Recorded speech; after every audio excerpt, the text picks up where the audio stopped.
Hello बच्चों। Hello sir. आज हम लोग मॉडल स्कूल एंट्रेंस एग्जाम के बारे में चर्चा करेंगे, जानेंगे। मॉडल स्कूल एंट्रेंस एग्जाम में एक्चुअली 3 सब्जेक्ट के एग्जाम होते हैं जो मल्टीपल चॉइस होते हैं, यानी 4 ऑप्शन होंगे आपके, उनमें से एक सही जवाब देना है। OMR शीट आपको मिलेगा, उसमें गोला लगाना है, ठीक है। अब क्या है कि कौन कौन से सब्जेक्ट हैं, तो 3 सब्जेक्ट हैं, इंग्लिश, मैथ और EVS। इंग्लिश से 30 क्वेश्चन, मैथ से 30 क्वेश्चन और EVS यानी पर्यावरण अध्ययन से 40 क्वेश्चन। इस तरह से 100 प्रश्न रहेंगे, आपको उनके जवाब देने हैं। यहाँ हम लोग बात करेंगे गणित की। जैसा कि हमने कहा, गणित से 30 सवाल रहेंगे और वो किस किस क्षेत्र से रहेंगे। आपने 5वीं कक्षा पास की है, तो 5वीं के जो गणित किताब है 5वीं कक्षा में, उसमें जितने भी चैप्टर्स हैं उनसे रिलेटेड सवाल जरूर रहेंगे।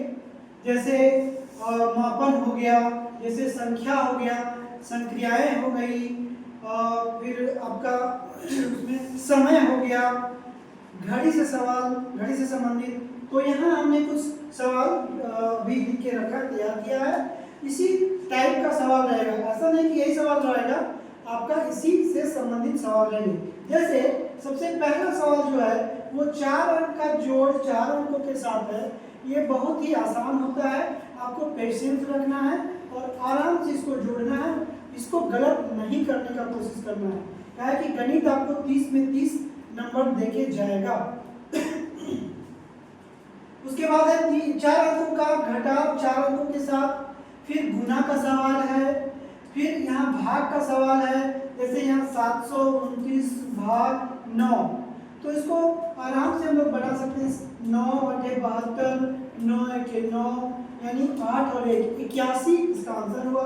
उसी तरह देखिए, ये पहाड़ा को सीधा रख दिया गया है सवाल के रूप में, तो ये है 9×7 = 63, यानी यहाँ 9 भराएगा, इसका आंसर 9 होगा। उसी तरह एक जादुई गुना है जो कि 5वीं कक्षा में था किताब में, 1 गुना 1, इसका आंसर इस तरह से आएगा 1 2 3 2 1। उसके बाद है भिन्न का भाग 1/2 भाग 3/5। तो हम जानते हैं कि इसमें व्युत्क्रम का ये सवाल है। 1/2 को फिर ये भाग को गुना के रूप में लाते हैं हम लोग, फिर ये संख्याएं उलट जाती हैं, 5 ऊपर 3 नीचे, इस तरह से 1 गुना 5 हो जाएगा और 2 गुना 3 हो जाएगा, यानी 5/6, इसका आंसर आ जाएगा। नेक्स्ट है 1/2 का व्युत्क्रम क्या है। तो व्युत्क्रम मतलब होता है उल्टा, रेसिप्रोकल। तो 1/2 का उल्टा हो जाएगा 2/1, यानी 2, इसका आंसर हो जाएगा। अगला सवाल है 25,967 में 9 का स्थानीय मान क्या है। तो यहाँ स्थानीय मान में बोलते हैं इकाई, दहाई, सैकड़ा। 9 सैकड़ा यानी 900, तो 9 का स्थानीय मान 900 हो जाएगा। उसी तरह ये प्रतिशतता का सवाल है, 180 का 5% कितना होगा। तो हम इसको इस तरह से करेंगे, 180 लिखेंगे, फिर इसमें गुना का चिन्ह देंगे, क्योंकि का गणित में गुना होता है, और 5% यानी 5/100। इस तरह से शून्य को शून्य से काटेंगे, अब 5 दूनी 10, 2 9 18, यानी इसका आंसर आ गया 9। तो 180 का 5% 9 होगा। यहाँ हम 9 पे टिक करेंगे। आगे देखते हैं बृहत्तम संख्या कौन सी है। बृहत्तम मतलब ग्रेटेस्ट, सबसे बड़ा। तो यहाँ है 4525, 4515, 4396, 4485। तो निश्चित तौर पे 4525 सबसे बड़ा है, बहुत आसान है। नेक्स्ट है अगली संख्या क्या होगी। इस तरह के सवाल जो रीजनिंग के होते हैं वो 2 या 3 सवाल आएंगे आपके।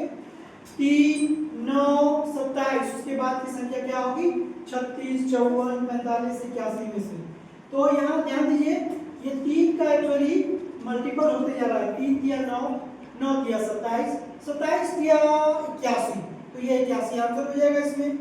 उसी तरह अगला है 23 46 69, अगली संख्या क्या होगी। तो यहाँ 2 का गुना हो रहा है, 23 दूनी 46, 23 दिया 69 और 23 चौके 92, तो ये 92 यहाँ आंसर आ जाएगा। उसी तरह इस तरह का सवाल जो बोर्डमास से रिलेटेड है, जिसमें पहले ब्रैकेट का काम, फिर ऑफ, फिर डिवीजन, मल्टीप्लिकेशन, एडिशन और लास्ट में हम लोग सब्ट्रैक्शन करते हैं। तो यानी सबसे पहले भाग का काम किया जाता है, फिर गुना का, फिर जोड़ का और लास्ट में घटाव का। यहाँ ब्रैकेट का काम सबसे पहले करेंगे, जिसमें गुना है 12 9 108 और जोड़ 3। 108 में 3 जोड़ते हैं तो आता है 111, यानी इसका आंसर होगा 111। उसी तरह फिर है बृहत्तम माप कौन सी है, यानी सबसे बड़ा माप। ये मापों से सवाल है, सेंटीमीटर, मिलीमीटर, मीटर, किलोमीटर, इसमें सवाल रहेंगे। यहाँ पे 3 सेंटीमीटर, 20 मिलीमीटर, 2.5 सेंटीमीटर और 29 मिलीमीटर।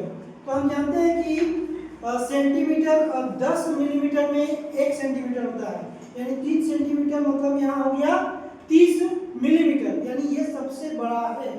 29 से भी बड़ा 3 सेंटीमीटर हो गया। नेक्स्ट, दी गई आकृति में कितने आंतरिक कोण हैं? तो इसमें हमने इसका भुजा गिनने का है, 1 2 3 4 5 6। जब 6 भुजा है, उसी तरह से कोण 1 2 3 4 5 6। इसमें कितने कोण हैं? तो आंसर हो जाएगा 6। उसी तरह यहाँ है जुलाई और अगस्त के महीनों की कुल संख्या कितनी, महीनों में कुल दिवस कितने होंगे, दिन कितने होंगे? तो हम जानते हैं कि जब भी हमें महीनों के दिन नापना रहता है तो अपने हाथ से इस तरह से मुट्ठी बांध के जनवरी, फरवरी, मार्च, अप्रैल इस तरह से करते हैं। ऊपर का भाग 31 का होता है, नीचे का 30 का।